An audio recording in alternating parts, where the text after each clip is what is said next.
Growing up during the Fast and Furious franchise is what drew so many of us into cars, and as such, these and other similar films have inspired our choice of dream cars today. In fact, each and every time we watch a new film with a cool car chase in, the list of aspirational drive gets a little longer. It's not all about cool car chases though, there are so many reasons why we love a cool movie car, and in this video we can look at some of the all-time favourites, alongside some less considered silver screen selections that may have, well, slipped under your radar. Which of our top 10 makes you want to take lights, camera and action to pinch the keys for one surreal drive? In this video, we're going to be taking a look at the top 10 awesome movie cars we wish we could drive in real life. Now before we begin, make sure to subscribe to our YouTube channel for more awesome auto guides, and make sure you hit the notification bell so that you know when we publish a new video. So now let's cut to the chase.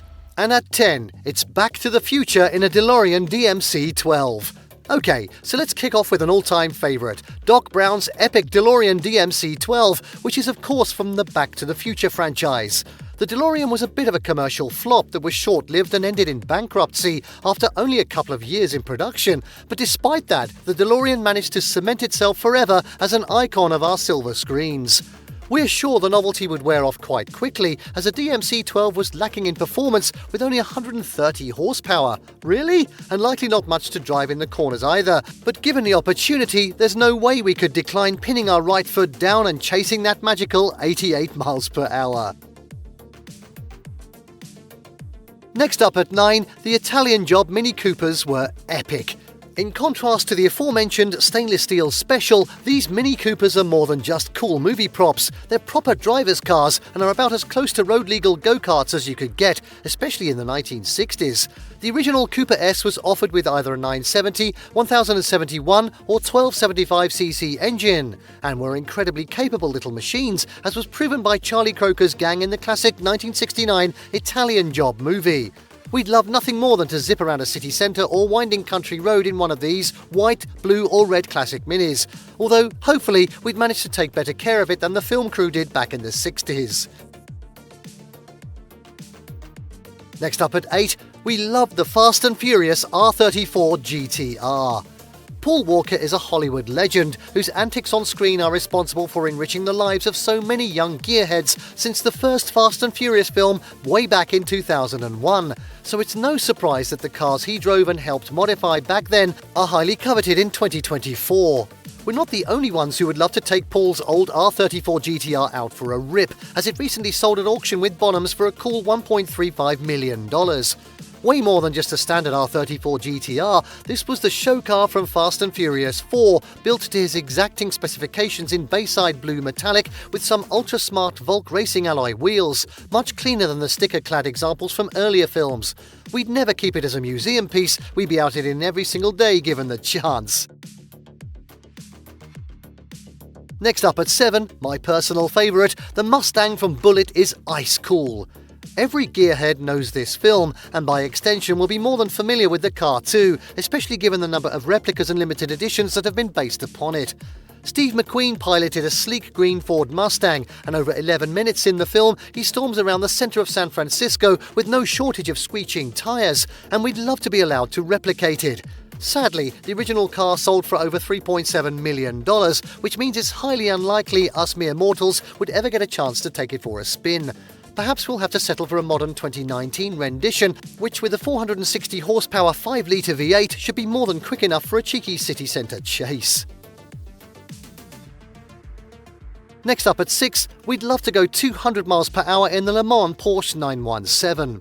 It's no shocking revelation that Steve McQueen was something of a gearhead, and no film may demonstrate it better than his 1971 film Le Mans, a fictional race based upon the 24-hour epic that happens annually in France, showcasing the drama and rivalry between teams, most notably Ferrari and Porsche.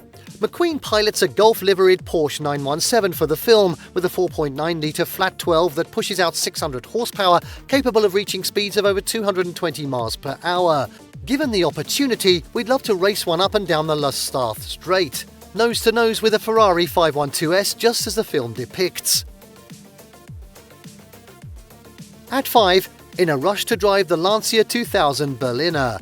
The film rush is filled to the brim with exotic classic sports cars and an eclectic collection of 1960s and 1970s race cars, but it's the simple scene in a 2-litre Lancia family saloon that we'd love to replicate, given the chance. In the film, we watch Formula One legend Niki Lauda pilot a Lancia 2000 Berlina down some gorgeous country lanes, pedaling it as fast as he can to impress the beautiful woman next to him. All the while, a couple of fanboys cheer him on from the back seat. Truth be told, we'd be scared witless in a period F1 car, but could have endless fun with ear-to-ear smiles, pushing this vintage Lancia to its limits. At 4, we're so glad Porsche made Sally from Cars.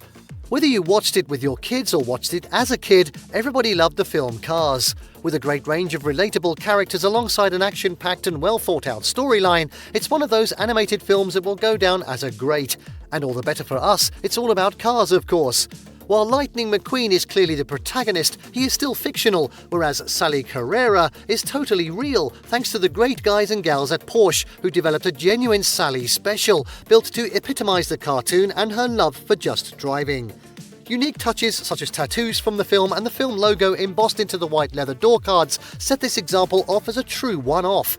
Porsche then auctioned the car, which resulted in a $3.6 million winning bid, with all proceeds going to charity.